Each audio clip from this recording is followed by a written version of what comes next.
अध्याय 3 मतलबी पूर्व प्रेमिका। रुको।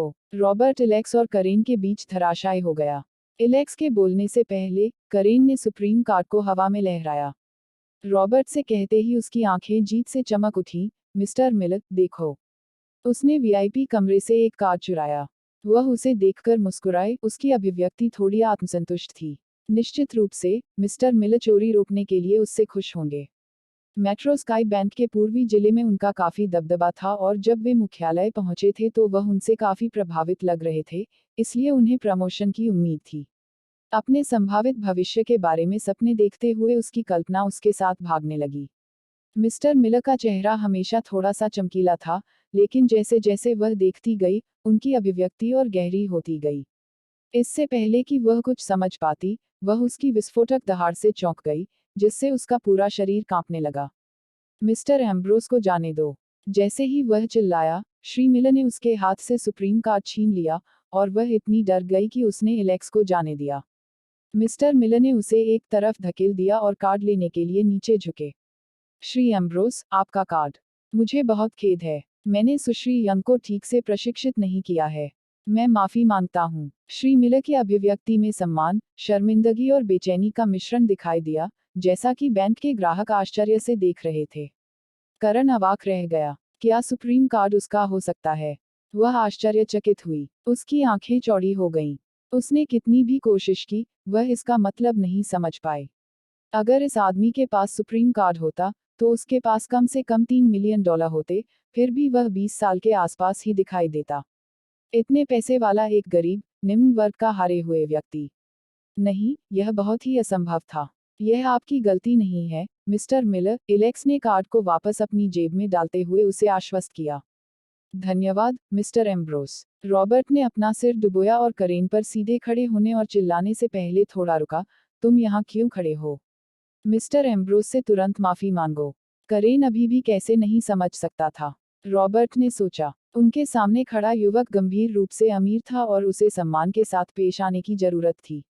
करेन ने तुरंत इलेक्स पर अपना सिर झुका लिया।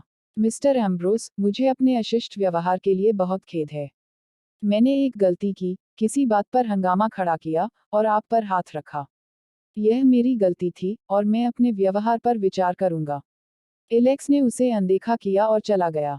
श्री एम्ब्रोस, रॉबर्ट उसके बाद बुलाया। अगर आपको कभी किसी चीज की जरूरत हो, तो बस मुझे कॉल करें, और मैं आपकी मदद करने की पूरी कोशिश करूंगा। इस अवसर से रॉबर्ट उत्साहित थे। इलेक्स जैसे महत्वपूर्ण व्यक्ति से मिलना दुर्लभ था, इसलिए उसने बेशर्मी से उसे आकर्षित करने की कोशिश की। ठीक है, रॉबर्ट। इलेक्स बेहोश होकर मुस्कुराया। आखिरकार रॉबर्ट उनके बचाव में आए थे। अपने पहले नाम के इस्तेमाल से रॉबर्ट काफी भावुक हो गए थे। सबसे धनी ग्राहक उसे उसके पहले नाम से पुकारते थे, और अब इस खराब कपड़े पहने युवक ने भी, जिसने अहंकार का एक संकेत भी प्रदर्शित नहीं किया था। इलेक्स बैंक से बाहर निकला और उसे वापस प्रेस्टन विश्वविद्यालय ले जाने के लिए एक टैक्सी बुलाई। जैसे ही इलेक्स ने विश्वविद्यालय की इमारत में प्रवेश किया, उसने गलती से एक पोखर में कदम रखा, जिससे उसके पैरों पर ढेर सारी मिट्टी गिर गई। उसने अपनी घड़ी देखी और फिर कक्षा की ओर भागा, जहां श्री मॉर्गन पहले से ही पोडियम पर खड़े होकर व्याख्यान दे रहे थे। उसने इलेक्स को अपनी आंख के कोने से देखा और उसके चेहरे पर निराशा का एक संकेत तैर गया। दोषी महसूस करते हुए, इलेक्स ने अपना सिर नीचे कर लिया।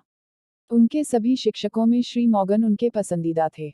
अन्य शिक्षकों ने इलेक्स को अनदेखा कर दिया क्योंकि उसके पास पैसे नहीं थे, और कुछ ने खुले तौर पर उसका मजाक भी उड़ाया। केवल मिस्टर मॉर्गन ने उनके साथ किसी अन्य छात्र की तरह व्यवहार किया। इलेक्स चुपचाप कक्षा में चला गया, यह जानते हुए कि सभी छात्र उसे घूर रहे थे, और वह उन्हें फुसफुसाते हुए सुन सकता था। वह आमतौर पर देर नहीं करता है। नर्क जम गया होगा। उसकी पैंट को देखो, वे गंदी हैं। क्या उसके पास कोई साफ कपड़े नहीं हैं? क्या तुम मजाक कर रहे हो? ऐसा नहीं है कि उसके पास नए लोगों के लिए पैसा होगा।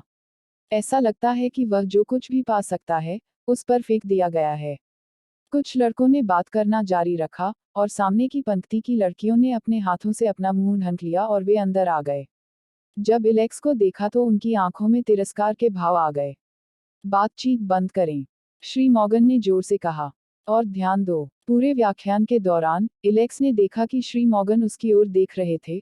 उसकी आंखें अस्वीकृति से भरी थीं, जैसे कि इलेक्स अपनी उम्मीदों पर खरा उतरने में विफल रहा हो। आखिरकार व्याख्यान समाप्त हो गया। क्लास समाप्त। श्री मॉर्गन ने अपनी पाठ्यपुस्तकें पैक की और चले गए। कैथी। दरवाजे से आवाज आई। हर कोई आवाज की दिशा में मुड़ा और बिली को दरवाजे से चलते हुए और सीधे कैथी के पास जाते देखा, जो खिड़की के पास बैठी थी। वह खड़ी हुई और उसे गले से लगा लिया, उसे अपने शरीर के करीब खींच लिया। बिली ने अपना सिर नीचे किया और वे दोनों किस करने लगे। कई छात्र इलेक्स को घूरने लगे। हर कोई सोचता था कि वह कैथी का बॉयफ्रेंड था, और उन्हें पता नहीं था कि कैथी ने उससे संबंध तोड़ लिया है। इलेक्स ने घृणा से देखा। उसने सुना था कि बिली कम से कम 5 अलग अलग लड़कियों को उस होटल में ठहराने के लिए ले गया था। कैथी एक लंबी लाइन में नवीनतम थी, और इलेक्स का उसके लिए लड़ने का कोई इरादा नहीं था। बिली ने कैथी की कमर पर हाथ रखकर इलेक्स को पीछे किया। डार्लिंग, 1 मिनट रुको, कैथी ने बिली से कहा जब वह इलेक्स के सामने रुकी और अपना फोन बाहर रखा। चूंकि हमारा ब्रेकअप हो गया है, इसलिए मैं आपको कुछ भी देना नहीं चाहता हूँ। यह फोन है जो आपने कुछ हफ्ते पहले मेरे लिए खरीदा था। आप इसे वापस ले सकते हैं। इलेक्स ने सैमसंग गैलेक्सी फोन पर नजर डाली और फिर उसे ले लिया। हाँ, इनमें से किसी एक को खरीदने के लिए आपको 6 महीने के लिए पार्ट टाइम काम करना होगा। कैथी ने अपनी जेब से एक नया फोन निकाला और इलेक्स को दिखाया। यह नवीनतम आईफोन है, और यह आपके फोन से काफी बेहतर है। बेशक, उसके जैसे हारे हुए व्यक्ति के लिए यह बहुत महंगा है। बिली ने अपनी ठुड्डी उठाए और इलेक्स को देखा। कैथी ने मुझे बताया कि वह 6 महीने तक उस फोन के लिए पूछती रही, इससे पहले कि आप उसे उसके लिए खरीद लें। क्या आपको लगता है कि आप अपनी लीग से इतनी दूर किसी लड़की को उठा सकते हैं? आप सिर्फ अपने आप को शर्मिंदा कर रहे हैं, इसलिए हार मान लें। और मैं तुम्हें अभी चेतावनी दे रहा हूँ, उसके बारे में सोचो भी मत। अगर मुझे पता चला कि तुम उसके पास कहीं गए हो, तो तुम पछताओगे। उस जैसे हारे हुए व्यक्ति से बात करके अपनी सांस बर्बाद मत करो।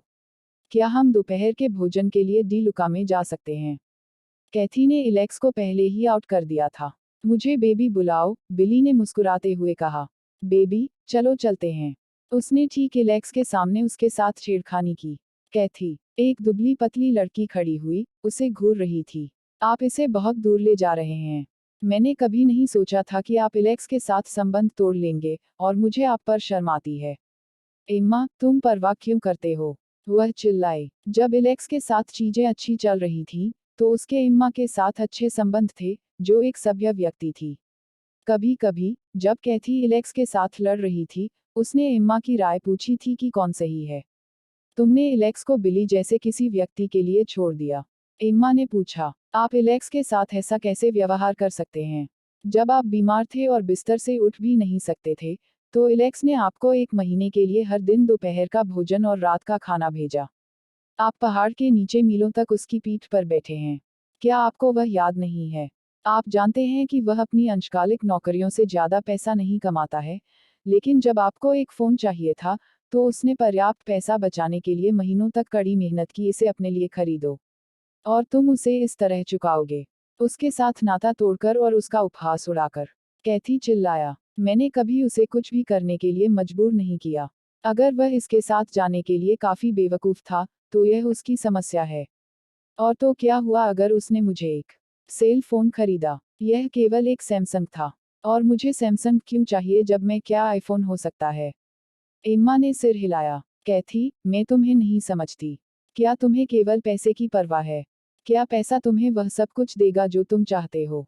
हाँ। कैथी हंस पड़ी। उसने एम्मा को देखा और कहा, मैं मानती हूँ कि मुझे पैसे पसंद हैं। क्या यह इतना गलत है? उसने बिली का हाथ पकड़ा और कहा, चलो बेबी, चलते हैं। ये दो गरीब लोग मुझसे घृणा करते हैं। उसने इलेक्स और एम्मा को घूर कर देखा और फिर सिर ऊंचा करके कक्षा से बाहर चली गई।